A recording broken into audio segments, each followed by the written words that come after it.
Kita ni melalui proses, makin hari kita akan makin bertambah umur kita. Tidak ada siapa yang boleh menjangka apa yang akan berlaku pada besok hari secara tepat. Boleh mengagak mungkin, tetapi Allah Azza wa Jal yang menentukan kehidupan ini. Kadang-kadang perkara yang kita rasa kita tak boleh buat, jika Allah izinkan ia berlaku. Dan ada orang yang merasakan dia besar dengan segala kekuatannya, tiba-tiba dia gagal dalam hidupnya. Dulu masa kita sekolah, kita kena ingat ada kawan-kawan kita yang selalu dapat nombor 1, nombor 2. Tapi bukan semua yang dapat nombor yang baik-baik itu akhirnya jadi orang yang hebat.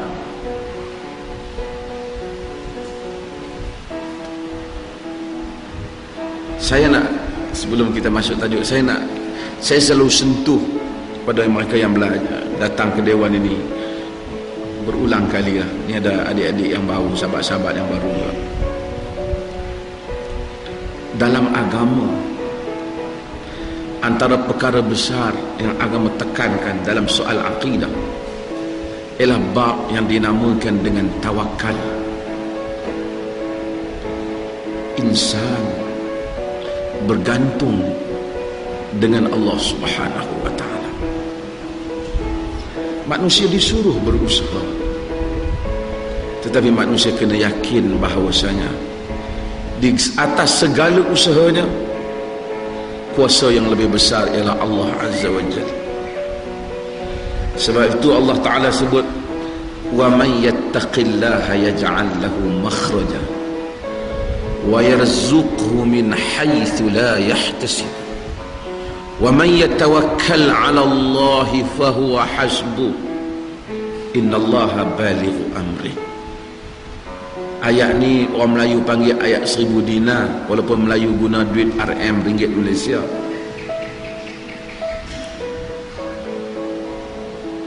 Kita tak panggil dia 1000 dinar ke apa.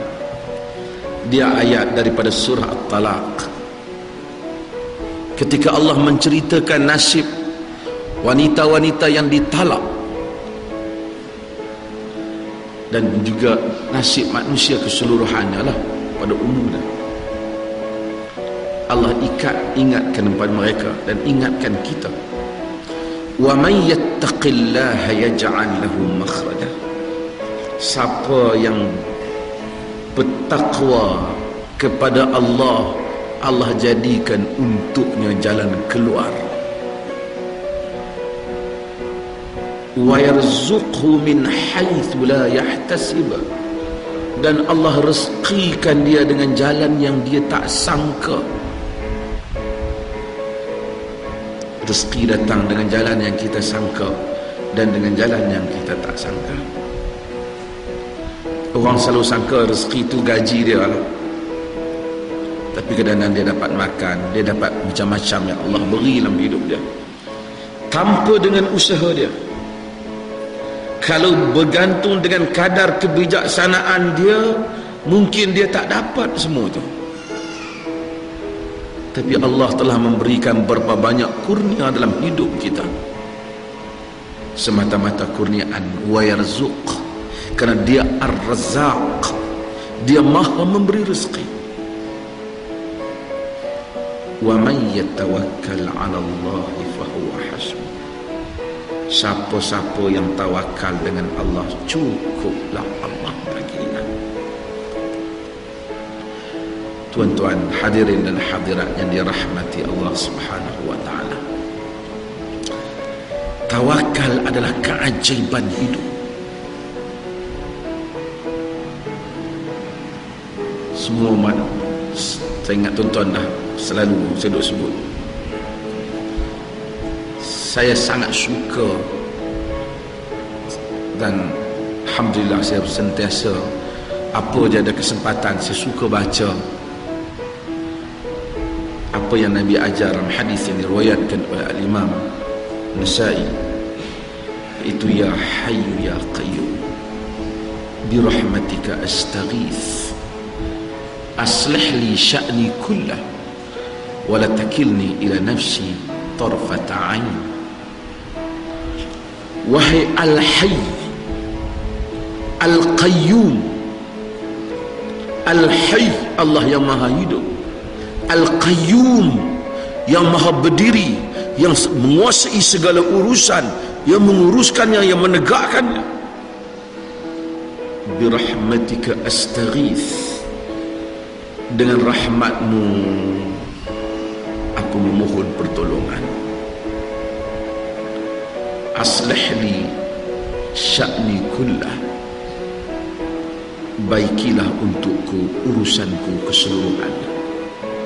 Wala takilni ila nafsi tarfata ain, jangan engkau serahkan aku kepada diriku walaupun sekelip mata. Maksud, ya Allah, tolonglah urus urusan ini. Nak mengharungi kehidupan dengan cabaran-cabaran kehidupan. Saya juga tuan-tuan ada keluarga, ada masalah yang menyertai perjuangan ataupun kehidupan seharian. Kadang-kadang apabila kita bergantung dengan kemampuan kita, kita rasa kita lepas.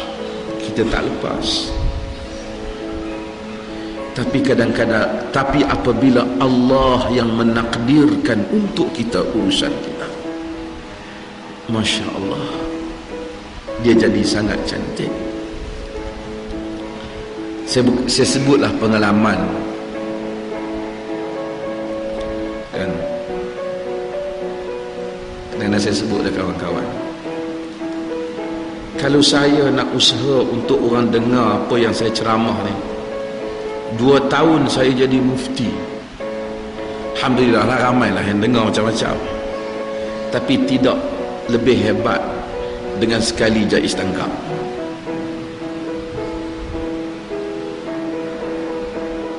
Dengan sekali dia tangkap, ramai orang baca apa yang kita tulis, orang tengok internet apa. Kadang-kadang kita tengok masa dia tangkap tu pun kita sebut yang sama, ya Hayyu ya Qayyum birahmatika astaghith aslih li sya'ni kullah wa la takilni ila nafsi tarfata ain. Allah memberikan, kadang-kadang apabila Allah menguruskan urusan ini, ia sangat ajaib juga kehidupan tuan-tuan. Ini satu contoh lah. Banyak perkara yang orang sangka dalam kehidupan ini kita menang, kadang-kadang jika Allah tidak izinkan kita kalah. Dan ada perkara yang orang rasa kita kalah, tapi dengan kita bergantung kepada Allah, Allah memberikan keajaiban di luar daripada jangkaan manusia. Quran kata, alladzina qala lahumun nas innan nasa qad jama'u lakum fakhshawhum fazadahum imana wa qalu hasbunallah wa ni'mal wakil. Orang-orang yang dikatakan kepada mereka, manusia sedang berkumpul untuk mengambil tindakan kepada kamu, takutlah kamu pada mereka. Fazadahum imana, bertambah iman mereka. Mereka kata, hasbunallah wa ni'mal wakil, cukuplah bagi kami ini Allah, kepada dialah sebaik-baik tempat diserahkan urusan, kepada dialah diserahkan segala urusan yang terbaik. Hadirin dan hadirat, kita ada anak-anak, kita ada kehidupan, kita tak boleh menjangka apa yang nak berlaku di depan. Ada yang dapat menantu, mungkin dia rasa menantu dia baik, tapi mungkin menantu dia jadi hantu. Ada yang dia dapat berbagai-bagai lagi, tetapi kita mudah-mudahan kita bergantung dengan Allah. Ada kadang-kadang Allah uji hidup kita dengan berbagai ujian. Kita rasa habislah aku, tapi bila kita hasbunallah wa ni'mal wakil, cukuplah bagi Allah, cukuplah kami ni Allah, kita serah urusan kat dia.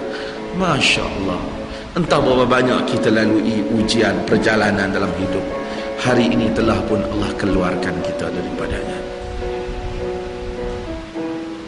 Sebab itu bab tawakal ini ialah bab akidah. Apabila manusia boleh memusatkan, dia bergantung kepada Allah, bulat imannya, di samping dia berusaha, tetapi di hatinya senantiasa, ya Allah tolong aku, ya Allah kesian aku, ya Allah bantu aku. Kita akan tengok kehidupan ini berjalan dari satu peringkat kepada satu peringkat, sehingga kita bertemu Allah Azza wa Jalla. Tuan-tuan, sebahagiannya mungkin ada yang baru datang kuliah. Saya ingatkan, kita tidak kuliah di sini untuk memenuhi kerana malam-malam mari kuliah, dan kita tak kuliah di sini supaya sama orang lain dengan kuliah, kita dengan kuliah. Tapi kita berharap, saya dan tuan-tuan mengharapkan, kita berkuliah di sini, mengaji di sini, kita dapat sesuatu yang membolehkan untuk kita berhubung dengan Allah Azza wa Jalla, menjadi hamba-Nya dan faham hukum hakamnya. Dan kita akan mengutamakan apa yang kita faham daripada kehendak Allah dan kehendak Rasulullah sallallahu alaihi wasallam, lebih daripada apa yang orang lain nak kita faham. Dan kita rela berbeza dengan orang jika kita pasti itu ada di dalam kitab dan sunnah Nabi sallallahu alaihi wasallam.